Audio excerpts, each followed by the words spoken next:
Brad Holmes called the Jared Goff trade the best trade of all time. And we have video proof of this. He's in the podcast with Phil Yates. Go ahead and run that one up, Birdie. When we got the trade done and you heard all that was just salary dump. Like, what I was thinking was like, man, look, like, Jared Goff, like, obviously we did a lot of work on him trading up, number 1 overall and taking him. So I really knew what he was all about and how he was wired. But it was all about, like, what was the last thing? I think we all suffer from the recency bias. And so the last thing was him exiting the playoffs early, or the last thing was him losing a Super Bowl. And I'm sitting here like, man, this guy, I didn't know that your career is defined at 24 years old or 25 years old or whatever he was at the time. He had a lot of early success. But he had some bumps, at the tail end, but I knew how talented he was. I knew how smart he was.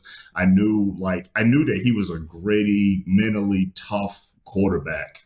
That's what I did know. So that's why I felt like it was a perfect destination for him. And obviously the trade worked out. I mean, you could probably rank all-time trades. I mean, it's got to be up there in terms of what it did for us and also what it obviously did for the Rams. So there is Brad Holmes talking about the trade for Jared Goff. And obviously, this is one of the most even trades of all time. And especially when the Detroit Lions win a Super Bowl, which they will, it's going to look even better. But both teams got what they wanted out of this trade. Like, the Detroit Lions got the means to build what they are now, and the Rams got a Super Bowl champion quarterback. Like, the Detroit Lions, when they made this trade, were not trying to win the Super Bowl. They were not on the trajectory to win the Super Bowl. They were at the bottom, they were in cap hell, and they were full of terrible contracts. So they needed a way to get out of that and a way to get them a lot of capital, and they got that out of it. Obviously, the Rams won the trade because they've won a Super Bowl and the Lions haven't. But from where the Lions were, the Jared Goff trade sparked the rebuild and allowed them to have all of these all-pros that you like because they had multiple picks in the first round and then they were trading.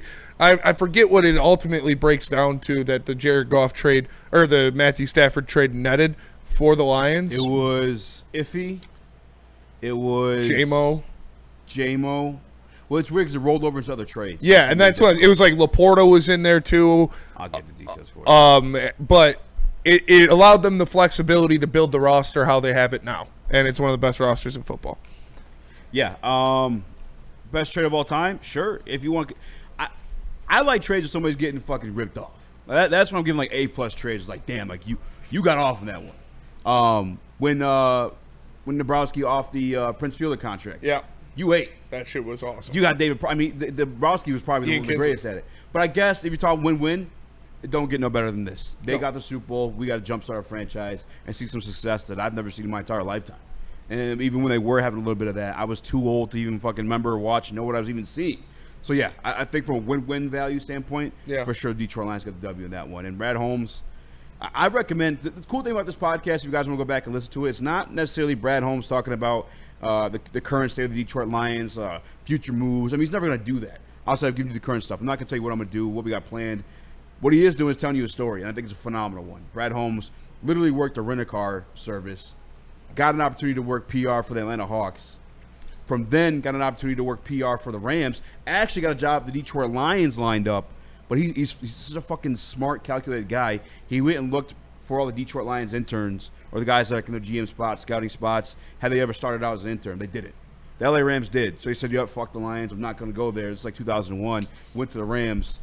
The rest is history. Got into scouting, proved himself, and now he's a general man. I mean, that's just – imagine you go to school for that, dream that all your life. You're working at a fucking car rental place. Like that fathom being – to allow yourself to think you're going to be a GM as an adult at that point. Yep. At the car rental place. I'm going to be a GM in the NFL. So, All right, Brad. Yeah, dude. You got a fucking used Ford Focus that you got to go push on some dude in town for his sister's wedding. Like, You missed a spot. yeah. Get back to work. Yeah. He's like Naruto. I'm going to be Hokage. It's like, all right, dude, whatever, you little idiot. I want to be the best pirate in the world. And then it works. Yeah, I'm going to be the king of the pirates. Brad's the king of the pirates now, so. Yeah. Instincts. And I don't want to take it there for like anybody makes it uncomfortable, but like as a black man too, that's insane. All right, I can relate to Brad Holmes too. Okay, we are both very loud. I'm just saying that's a wild come up, man. No, yeah, absolutely. Truly admirable. You know, she had a lot of things against him, and you remember when there was like one black GM in the NFL for and so. That's the funniest part, though, is that he's black. No, I'm just kidding. Is that you think of him working at this Hertz rent-a-car and being like, yeah, I'm gonna or Enterprise rent-a-car and be like, yeah, I'm gonna be the G. Like, imagine just sitting around eating lunch with one of your coworkers. He's like, yeah, I'm gonna be an NFL GM. And it's like, all right, idiot. Yeah, right. Shut up, black. bro. Yeah. I'll be like, yeah, shut up, idiot. Like, what are you talking about? And then, like, 3 years later, it's like that Limu Emu commercial where the old man's like, I'm going to sell insurance. That bird actually did it. You know, it's like, imagine, like, the Brad Holmes dude that he worked with at Enterprise seeing, like, Brad Holmes hired by Detroit Lions. He's like, I'll be it. Brad Holmes did it. That son of a bitch did it. It's, dude. He's the fucking man. He is the man. Beyond that, too. He is the man, dude. I love Brad Holmes. The one part he's never really gone into too much detail anytime he's done any of these interviews. And if anybody's listening, get the opportunity to interview him, please ask this. If I ever get the opportunity to interview him, I'm going to ask this. He also was like paralyzed after a car accident in college, too. Yep. Fought back into playing football from that moment as well. Like, I don't know, man. The guy's football team never died. DNC EMT says, I'm going to be a GM when I grow up. Motherfucker, you are 30. That shit's, dude, it's like... Negro, please! That's an American success story, dude. Brad Holmes, I could imagine, like, a Brad Holmes Well, we saw one. The graduation speech he did. Yeah. I mean, we know how much fire he already speaks with it just based on who he is as a man and his personality. That's probably the most fieriest I've ever heard him speak. Yeah, because he's talking about this. He was at his home roots, like when he started. Before that shit, it's Brad Holmes is the man for so many reasons. And I tweeted out, I love Brad Holmes, like randomly, like I think it was in January, and everyone thought it was a big move. I was like, no, have you seen I appreciate his fucking story so much. He's a fucking G. Have you seen the growing sentiment of Lions fans? They're like, Brad Holmes better do something more. He's on the hot seat. I've seen like twice. I'm not gonna pretend it's a thing, dude. I've seen it more and more on like go look at the posts Woodward made of these clips today.